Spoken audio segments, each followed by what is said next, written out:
Okay, so I'm sitting today with Fergus Hodgson. He's the director of the Econ Americas. Would it be institute or group? Sorry, Just Econ Americas financial consultancy. excellent. Okay, and you've been a columnist. I've seen you in the Epoch Times and popping up all over the place. You're pretty prolific and speaking on economics, precious metals, all sorts of things. What I want to draw you into today, too, though, is how economics are affecting Alberta these days, because we're in such a tumultuous time. Uh, unity is at risk across the entire country, more from the stress from the West than we've ever seen, I think. And there's a lot of economic implications, whether from this instability or moving towards secession or just the threat of it, or if secession really does happen. So there's a whole lot to unpack there.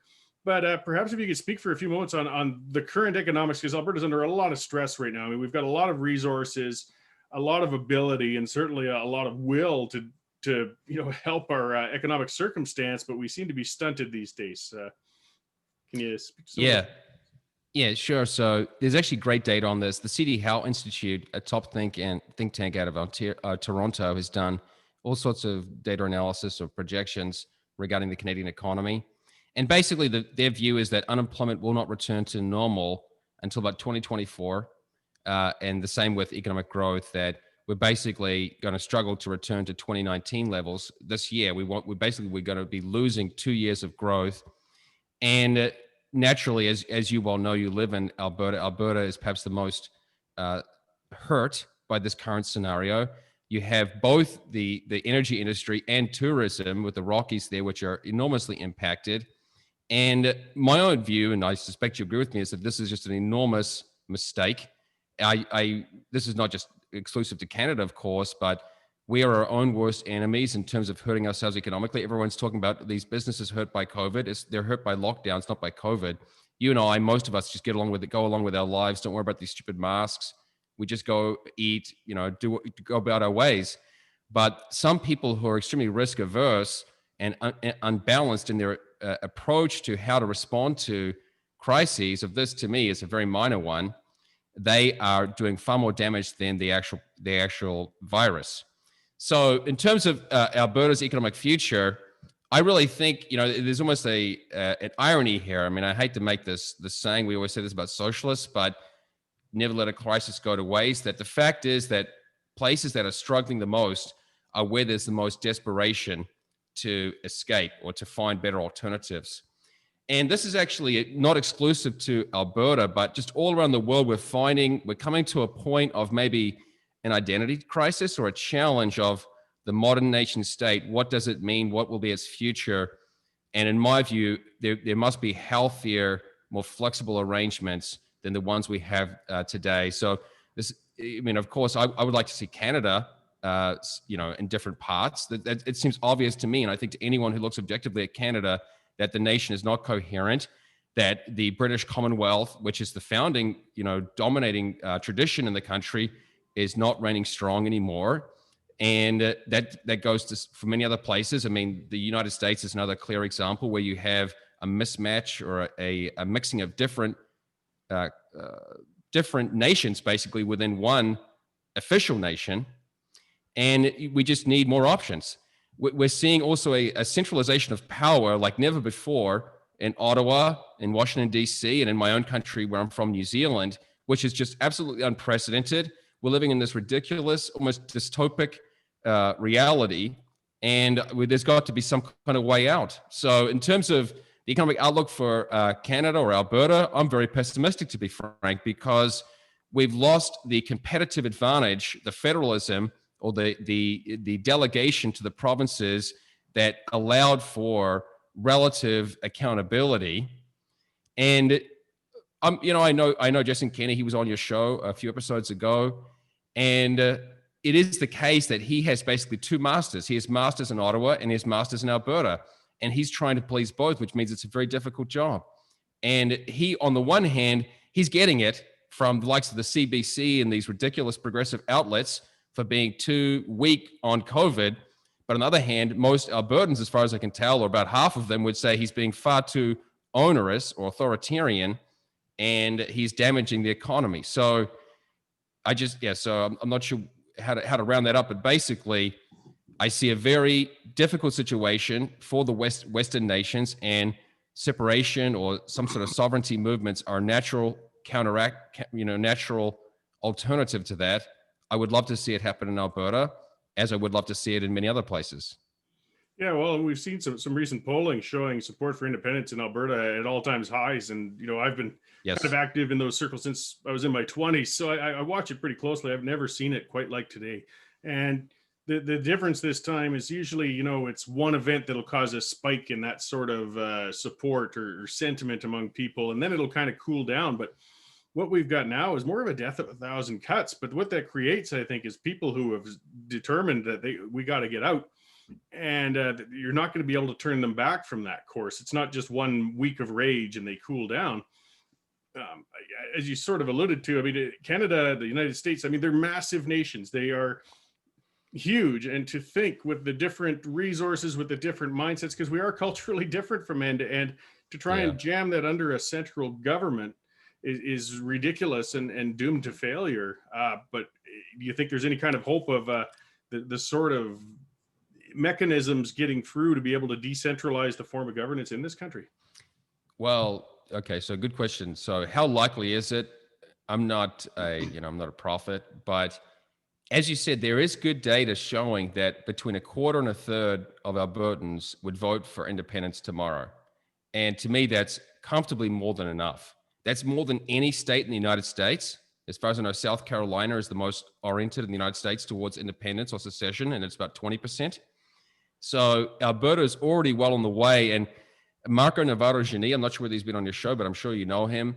He says that even in Quebec, right, so the other province most oriented towards independence, it's only about a third at any given time that would support independence. So Alberta is pretty much there. They're pretty much at the level of Quebec.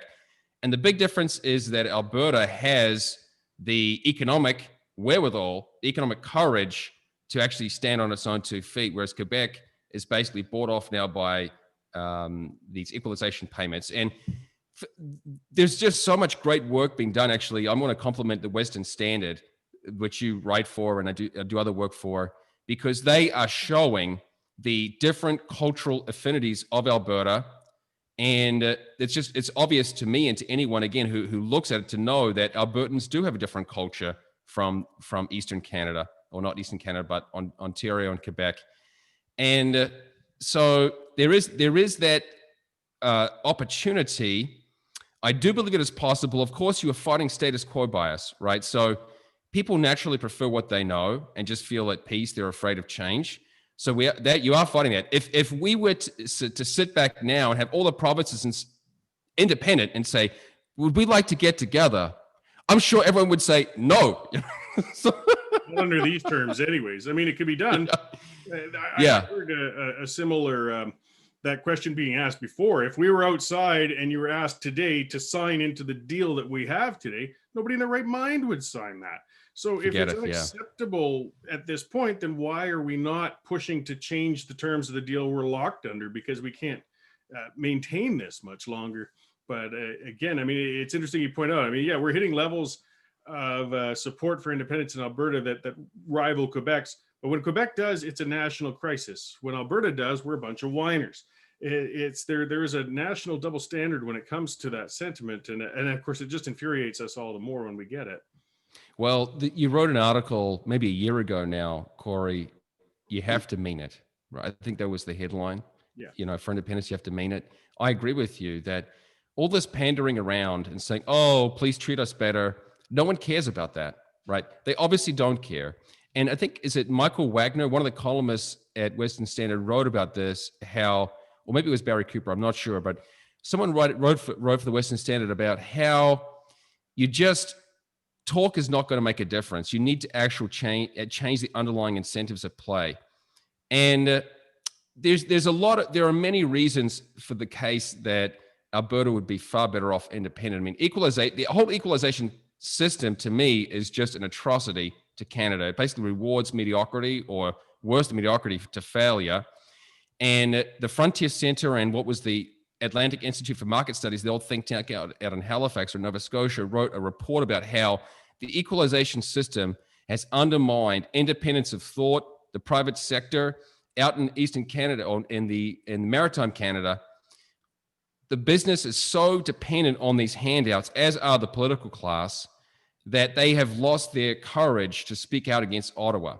And what's going to happen now, as Ottawa is going so just insane with their spending and takeover, which they cannot afford, we're going to see a whole bunch of strings come to the spending, that even the likes of the Liberal Party and that dominate Ottawa, they will realize we can't keep this going. We can't keep spending twice as much as we bring in. And so if they're spending so inordinately, what they're going to do is say, well, in order to receive the money, you're going to have to do this in exchange. So not only is the spending undermining the fiscal security of Canada, it's going to undermine the confederation or the federalism, the delegation to the provinces and the cities. And there's one other bit I should point out, that people, I guess, where I'm from, New Zealand, Canada, the United States, we have this sense that things are just stable and this is just the way things will be. But secession, independence, it's just a common feature throughout history. This happens, not all the time, but it happens frequently. And I don't see why it can't happen in Canada. And in fact, most of the wealthiest countries in the world are smaller countries by population. The United States is an extreme outlier. Canada is closer, but most of them, Switzerland, New Zealand, Ireland, Australia, I guess, is a bit smaller population than Canada, but smaller countries do exceedingly well. In fact, larger countries are much less accountable, less efficient. And also the point too, which I touched on before, and which you understand, is that larger countries have a much weaker, in my view, sense of national identity, because you have all these different groups competing against each other. Obviously in Canada, you've got the French speakers or the Quebecers fighting against the Anglos, who are then fighting against the Westerners, so there's a great deal of division. And that obviously has been tempered for Canada's history through a great deal of delegation. But as you can see, just as in the United States, as that delegation gets less and less, the tension gets greater and greater. And so I'm not saying it's going to be easy to get Albertan independence, but it's something that I believe in greatly. And I know there are many, many people, both inside and outside the province, who want it to happen and would love to make a home there. Because in some ways, just Western civilization is coming to a head in terms of, what do we stand for now? What are our country? What makes our countries great? And I think Alberta is one of the best places to preserve that, to be frank. I'm not saying it's perfect. There are plenty of problems in Alberta, but in terms of private property, limited government, civil liberties, I just fear that the Western civilization we have enjoyed growing up is really at a precipice right now. Yeah, well, and I've talked about that before, like with some of the Albertan culture, and it's not necessarily born Albertans. We're still considered a frontier, though. It was a place of opportunity. And a lot of new Albertans, whether they came from other parts of the country or they came from other countries, these are people of ambition, though. These are people who picked up and went out to try to make something more for themselves. So they're just as infuriated, in fact, if they've taken all that life gamble to come out here and make a future and then see an outside force shutting down that economic ability, they're just as dedicated towards pursuit of independence, perhaps to preserve those values of property, free enterprise, and small government as anybody who was born here. I think sometimes some born Albertans can be almost a little unwelcoming, thinking, no, if we keep bringing in that outside thing, it's going to dilute. No, bring in the ambitious. Socialists don't cross to look for a better job. They stay in one spot and expect to get money thrown at them. So these new Albertans are a strength. And we got some turning points coming. We have an equalization referendum this fall, which is going to be like a trial run, I think, for the big referendum. Yes, we understand that referendum isn't necessarily going to change anything. And Prime Minister Trudeau will probably tell us to roll it up and stuff it. But it sets quite a precedent, and it opens up a lot of the discussion. We get a lot of the economists and such that the media will always go to too, and poo-poo us. You don't understand equalization. It's not some check that Alberta writes to Ottawa. Yeah, I know that, but it's a symbol and it's a flashpoint and it's important. And if they keep talking down to us on it, it's just going to help for that next referendum, I think, in a much bigger way. Yeah.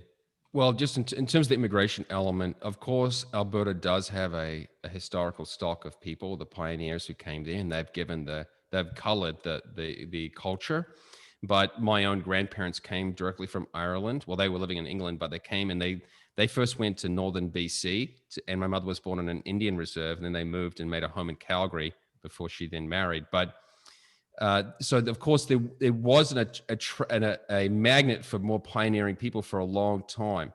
Now, in terms of economists poo-pooing this idea, this frustrates me immensely because you and I know the academic economic community is so polluted by government funding that it's just embarrassing at this point. I read in the National Post, the supposedly conservative alternative newspaper in Canada, how basically every single economist supports the fiscal, quote, stimulus from the federal government. And when you hear that sort of junk, you know we've got a problem with the economics community. And I'm going to be writing an article on this soon, but I'm very concerned about the way people just refer to the economics community without realizing that it's basically funded by the federal government or governments in general, and the Bank of Canada in the United States, the Federal Reserve funds the majority of monetary or banking economics papers. So we need to think for ourselves. And that's one thing that I appreciate about Heartland Americans and Prairie Canadians, that they have that sense of rugged individualism, that they won't be told what to do or intimidated, which I appreciate. They're not going to be just intimidated by people who think they're smarter just because of their affiliations or their credentials. And so what else to add to that, mate? Yeah. So, but in terms of equalization, too, it doesn't matter whether Calgary or Edmonton is sending a check directly to Nova Scotia or directly to Quebec. It's the net effect. The net effect is astronomical. Every person in Quebec and in the maritime provinces is getting over $1,000 per year in equalization. How is that fair? That's ridiculous. It's embarrassing. People in those provinces should be embarrassed or ashamed of how economically childish or infantile they are to depend on Alberta. And then they have the audacity to come back and mock or belittle Albertans when Albertans say this is a garbage deal. That's why it's like this is written about in the Western Standard all the time, that the deal is really an abusive arrangement at this point, where, this is not a new insight, but I do believe it is abusive at this point, that Albertas are being the suckers in Confederation. Yeah, well, and I worked in the oil field for 20 years in exploration. I did a lot of work actually down Texas way and Pennsylvania and out there, but a lot in Canada too. And with what we did, it was very seasonal, so you need a large influx of labor for part of the season. And then because you need to have that frozen ground to work. And then in spring, it'll slow down and have its ups and downs in summer. But we had a lot of maritime workers come out, and they'd be fantastic workers. My father was two different kinds. So there's the ones who came out here and settled and lived full-time in Alberta. And then there's the ones who came out just to get enough, as they'd call it back then, stamps on the book to get me EI. And literally to the day, they would quit as soon as they got enough and flies back home so they can run the boats for cash and collect the EI. I know I'm making fun of the accents, but honestly, I got a bunch of fantastic friends and people who came from the Maritimes. And like I said, they settled up, they worked their asses off. They're fantastic. But there were some who, again, wanted to stabilize and make a full career. And there was others who just wanted to milk it for the bare minimum and then collect. And it's a reflection of the equalization attitude as well. It causes more of that imbalance. We should never have been encouraging people to bounce back and forth to make money, but at least bounce over and stay where the resources are, rather than keep pulling the resources out to pay people to sit around somewhere else. And it's harmed everybody. It's harmed the Maritimes. It's harmed us. It's harmed the sense of unity and getting along with our other provincial neighbors. And it's still harming it today. Yeah. Also, my sense is that just the environment, let's say the battle for investment capital, is getting tougher. Many other countries are trying to compete with the likes of Canada for investment. And I don't think Canada can get away with mediocrity as she has for so long. So, yeah, I'm very familiar with that problem with people going back to the Maritimes or going to Newfoundland. They have this almost seasonal relationship with the employment insurance deal. That's been going on for forever. So it just shows that, that arrangement has basically cultivated a culture of dependence and no shame about it. And I worked out in Halifax. That was the first job I got in Canada 11 years ago now. And we were discussing this very problem at that time. It's funny how little changes, and how if you go to Nova Scotia, because the private sector has been so hollowed out, people aspire to be government bureaucrats. That's their what they look up to. It's a bit pathetic to me.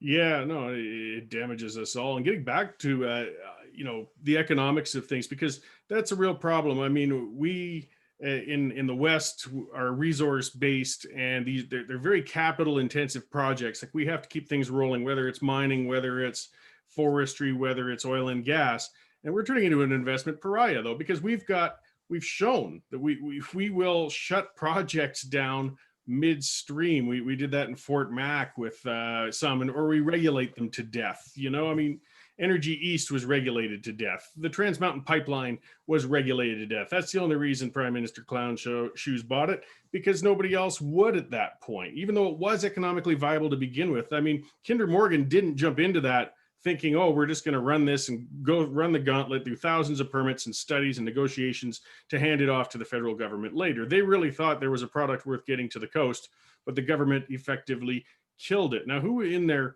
right mind out of Canada would invest in projects here in that kind of climate? And I don't think many will.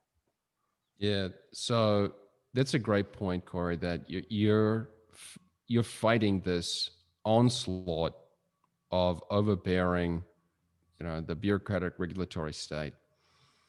And I hope this isn't too negative, but I fear the ideas war has been lost in Canada.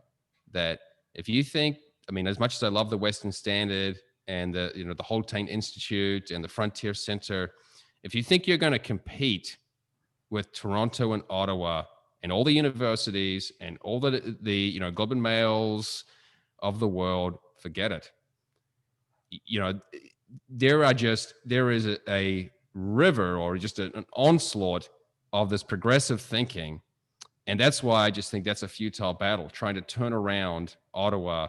I'm shocked that Stephen Harper somehow got elected on the Conservative Party. I mean, he was a very smart guy, but I don't see that ever happening again. I just fear that that battle, the ideas battle between any kind of respect for tradition, limited government, is largely lost in Canada. Now we're being run by a bunch of feel-good tropes or feel-good mantras from the progressives. Yeah, well, I think things got to get basically a lot worse before they can get better. We have to hit more crisis. I'm the executive director of Suits and Boots these days. I'm working to, try to at least defend the remnants of the energy sector that we have and stand up for them. And one of the things we took on, though, was, and it's been sliding under a lot of people's radar, is Line 5, Enbridge's line out in Sarnia. And it's... So this is a liquids line that comes from Canada into Line 3, which runs down to Superior, Wisconsin, and then connects to Line 5 and runs through northern Michigan and cuts into Sarnia, where all the refineries are.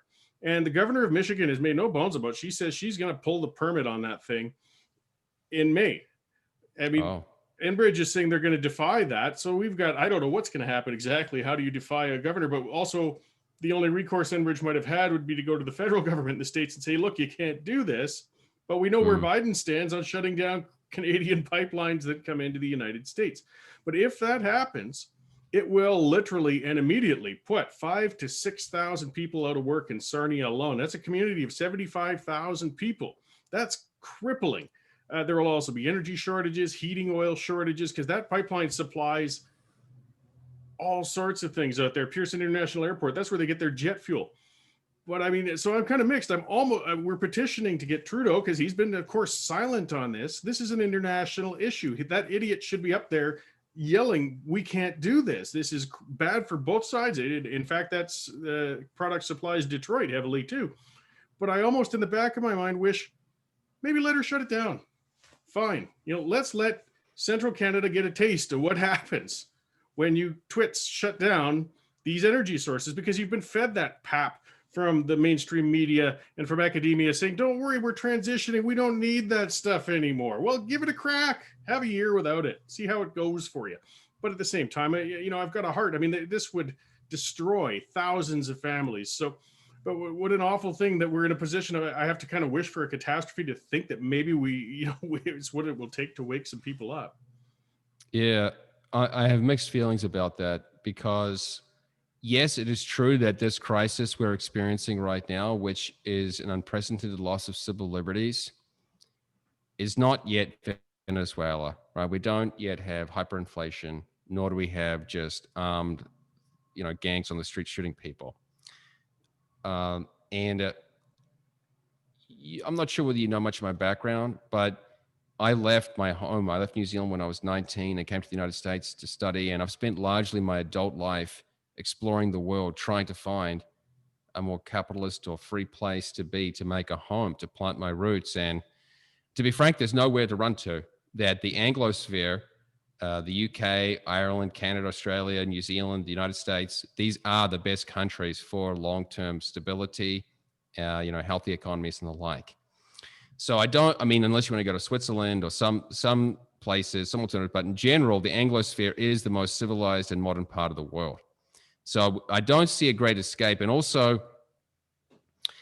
I've seen how in third world countries, crises don't seem to beget positive reforms. In fact, it's almost like there's almost like a snowball downward, an expanding snowball effect. So I'm not a big advocate for somehow, inflicting pain to get an outcome, but I do, I want to agree with you that there's somewhat of a battle for survival going on in Alberta right now. So let's not underestimate the stakes at play. That again, this applies similarly to my home country of New Zealand. The gradual decline of the New Zealand economy for the last, let's say, 50 years since the UK moved away from New Zealand in terms of the favorable trading status, and I assume the same happened with Canada when the UK sided with the European Union. Since that has happened, just more and more people have left. And the same is going to happen to Alberta, where more and more people will just go south to the United States, and Alberta will lose its character, its pride. And that just seems like an imminent threat at this point, if it's not already happening right now. Yeah, well, and a terrible waste. I mean, I like to hope that if people get kicked in the butt hard enough, reality comes in. As you said, the spending right now is catastrophic, and the whole world's doing it, and it's unsustainable. And there's got to be some people, some tall foreheads in the Liberal government, some bureaucrats there that understand that we're a resource-based economy. If we're going to recover from what we've done to ourselves with these pandemic restrictions, we can't be shutting in our resources. We should actually be developing them and getting them the heck out so that we can, build our foundations back, because we're in catastrophe. But again, it seems like it's going to have to get a lot worse before they realize that we can't just print our money to make ourselves rich, which so many other nations have tried. Right. I cannot remember the gentleman's name right now, but the author of the report from the Fraser Institute regarding economic freedom across the provinces in Canada, states in the US, and states of Mexico, I discussed with him the way that it is true that Canadian provinces have basically lagged behind American states more and more in recent years in terms of economic, just the policy climate. And he said that in the past, there was more of a bipartisan respect for fiscal responsibility or sanity and some level of restraint. And he is concerned that at this point, there does not seem to be that. There's a level of delusion or a level of arm's length from the actual economy that was not there, let's say, in the 80s and 90s. And that's my concern too, that I'm not optimistic about some sort of fiscal austerity from Ottawa. It's almost like that word. I don't know if I've even heard that word, Not from there. Yeah, no. So if it can't happen now, I'm not sure when it can happen. And as someone stuck here in the United States facing these stupid COVID tests just to go back to Canada when I graduate, I just wonder when this insanity will end. So that's why, obviously, I just think the smartest thing to do is to push for independence, because I don't want to spend my whole life shouting to Ottawa. And I do think that a free Alberta would be freer than most states in the United States. I don't think there's any doubt about that. Well, excellent. That's a good note to close off on, I guess. We kind of came around to that same conclusion. So No, thank you very much. It was a great, actually enjoyable talk, even if we didn't, find a bunch of rosy outlooks or things. Where can we find more information on what you're doing, Fergus? Thank you, Corey. I'm really pleased to speak with more people. So people can follow me on Twitter, Ferg Hodgson, FERGHODGSON, and my website for my consulting work is econ, which is ECON Americas.com. And I'm a big fan of your work. So thanks for having me on. No problem. Hope we can do it again soon.